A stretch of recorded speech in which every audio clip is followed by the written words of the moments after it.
Hi everyone. So I've been away for a little bit. I've been quite unwell and not been able to make some videos, but I've been watching quite a lot of videos on YouTube from all you guys and ladies and gentlemen. So thank you very much for making those videos and keeping me entertained and just sort of revigorated sort of thing. It's really nice just to see all the videos, all the channels that I'm subscribed to, just to see what you guys are up to, and it's just kind of acts like a lifeline to the outside world because I'm always still housebound. So I'm kind of a little bit better now, so I'm going to try and make a bit more videos. It can be sometimes a bit of a problem for me, but I do enjoy making them, and I do enjoy the few interactions that I get. It's really nice, so thank you very much for that. I wanted to thank you publicly. So that's the sort of the little bit channel update, I guess. So secondly, welcome to this video. This video I'm going to talk about the tools I took when I went on travel. I travelled in March and April, sorry, I was just calculating myself. I travelled in March and April for about 3.5, 4 weeks, and I went abroad. I have a house abroad, and it needed some repairs doing and so on, just some electrical repairs and some remodelling and so on. So when I was there, when I was going, being a sort of person who likes to be prepared for sort of things that might happen, I took a few tools with me. These are just general tools that I took, and pretty much anywhere they always help me out, even at home. When I got to the airport, when the suitcase, these were all checked in, obviously. So they did have a little bit of a weird look at me and asked me actually why I had all these tools with me, and I was like, I'm going to my home, I'm having it rebuilt and so on and so forth. So I don't know why they asked that, because I'm a law-abiding citizen. I don't look dodgy. I have all the security, and so on, TSA fast approval, all that, which still doesn't work. Airport security just likes to wind you up. And even on the way back, I got asked the same question because of the increased amount of naughty people. Suitcases are now more scanned, and in some airports, especially abroad outside the Europe, you can't enter the airport until your actual suitcase is scanned. They're not really looking for they're just looking for contraband mainly, like explosives, drugs, guns and so on, but sometimes because these are like a bit, sharp objects, they get a bit of attention. So if you travel like me, just be calm, just be cool about that. I really did get annoyed with them, but I was traveling with my aunt and my sister, and they just said, just explain to them, so I did. And yeah, I mean, on the way back they were okay about it, but leaving the UK they were just annoying. Anyway, just a bit of a thing for you people to know, and so if you do get asked that question, just be really, really ultra cool with them. Don't wind them up, because they take it as an affront, and they just like being superior to you. So just ignore them, take a deep breath, and just say, I'm going on an expedition, or I'm going abroad and I'll need to fix my things and so on, so this is for that. And there was truth in that, and that's what they were for.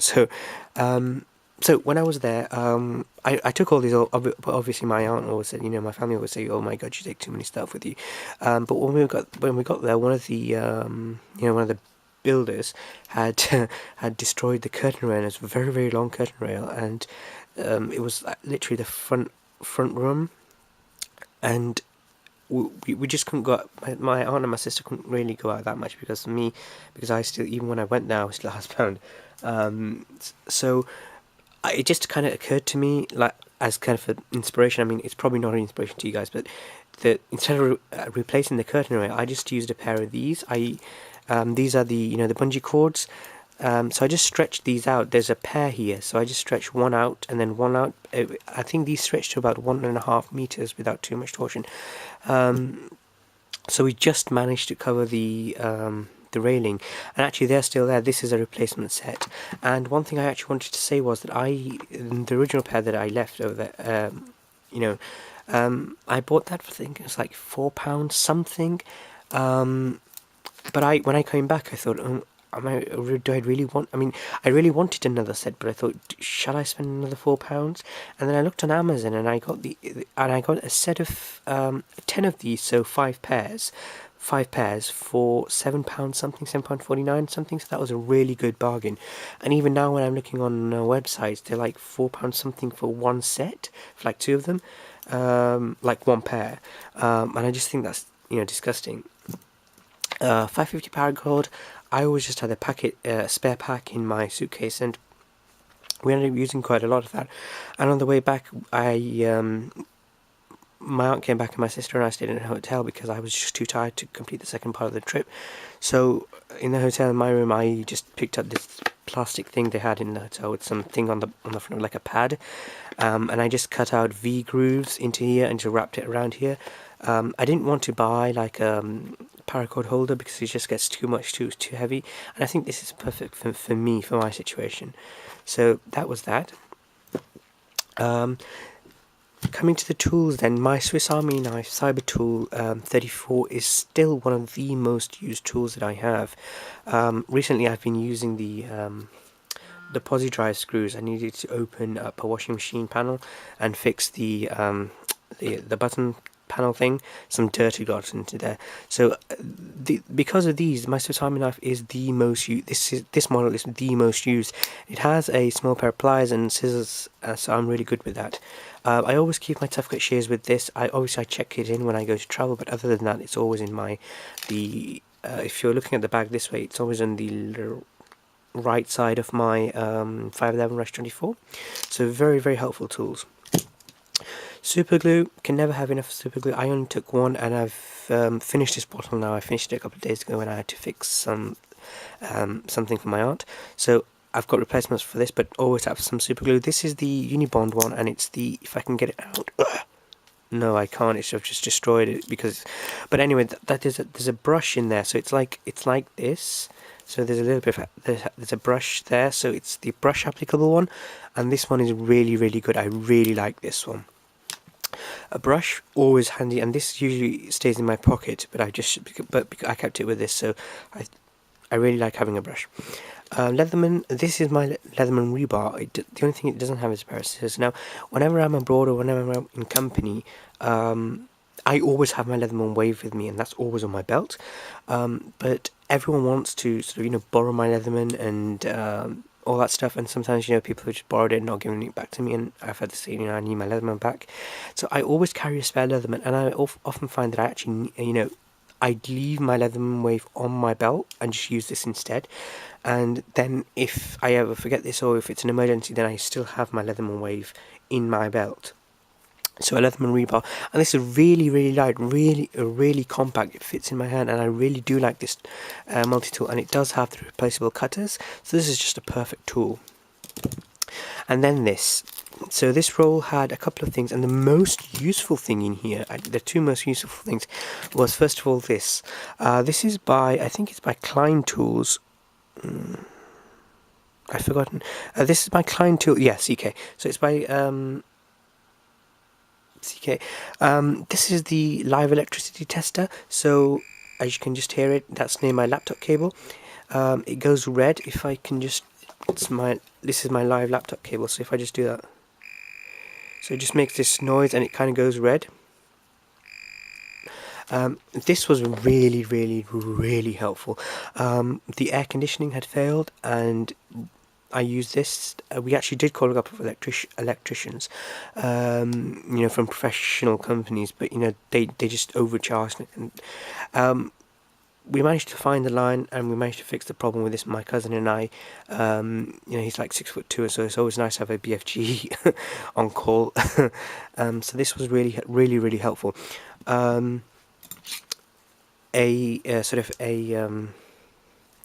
Again, an insulated screwdriver, again really helpful. And then I didn't really get to use this much, but there were a couple of occasions where I could have used it, but I ended up just using this and my Leatherman wave. But it's just nice to have this. When I used to do swimming sports like diving and so on, I always just have one of these, and it's just out of like a creature of habit kind of thing. I still always have one. I kind of want to have a insulated one to keep with me, like the insulated screwdriver and so on. So I might change that, but at the moment I'm just going to hold on to this. Maglite AAA, I like the Maglite.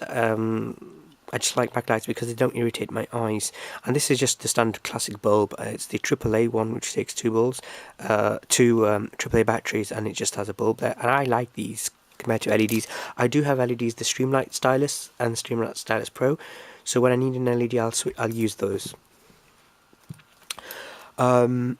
Victorinox Skipper. I've done a video on this. I absolutely love this knife. My sisters love it too. They have one as well. The primary thing in this is this combination tool, which is a sort of a Merlin spike, a threading needle, an awl, and this is called a shackle key. So on boats, the screw head is a bit like this. It's like a rectangular thing, so you actually just put it into here and turn it like that, and this comes in useful. You can actually put in a 1/4 bit driver into here and put it in a screw and then use it as a screwdriver. I actually used these to, when I took the curtains off, I actually used these to put in the curtain rail, those little curtain hooks back into the curtain, because because it was like quite tight, and my hands don't do skilled work anymore. It's like they shake a bit. So this was really, really useful. And in fact, to be honest, this is the only reason I carry this knife, is because of this.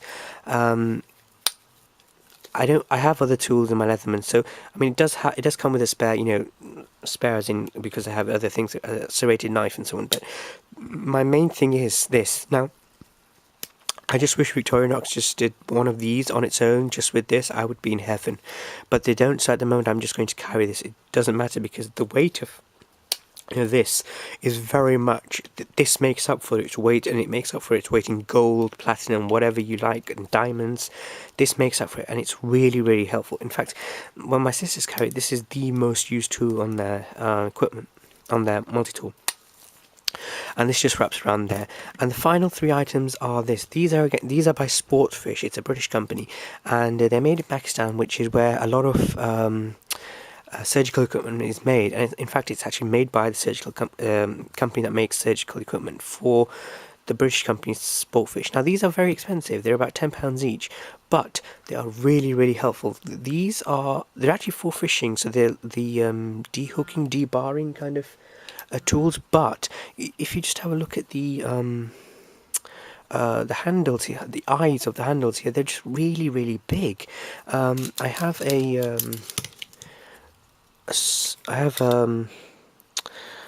ruler on here. They're about 2.5 by about 3 centimeters wide. They're just so comfortable, and when my hands are sort of shaking, these become my sort of hands to do fine work.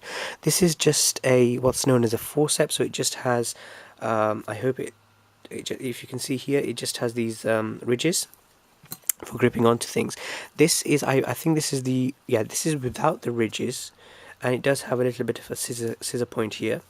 And this one, which is my favourite, it has a little bit of a screwdriver tip here, and it clamps like a forceps clamp. Again, it's made by the same company that actually makes the surgical clamps for the entire world almost. It has a cross hatch design, like a diamond pattern. Grip here, please focus if you can see that, which is absolutely beautiful because when it gets hold of something, it holds on to something. And then it has a small pair of scissors here. So this is the serrated side, if you can just see there, and this is the flat side. And then this just becomes a very, very good combination tool. Now, there are a couple of additions that I want to make to this kit, and I'll do a separate video on that. But I just wanted to show you what I was carrying, and it just made my life a lot easier. And then whenever anyone in my family needed something done, they just came to me and they said, "Can we borrow that? Can we borrow that?" And I always had a laugh because after they'd borrowed it and given it back to me, they just say, "Oh God, you carry so much stuff." And then when they need it, they just always come back to me. So but I like being able to help people. That's why I elect to carry the stuff, because I'm not the type of person that just wants to look after myself. I want to look after everybody around me if I can, as much as I can, irrespective of my disability or on top of my disability, sort of like. And these tools allow me to do that because I can't run about. So if I can help, then I can help. If not, I will try. as much as I can, or in anything I can. Yeah, so that was this video, the channel update and the tools. Thank you very much for watching, and I'll see you on further videos. Thank you. Bye.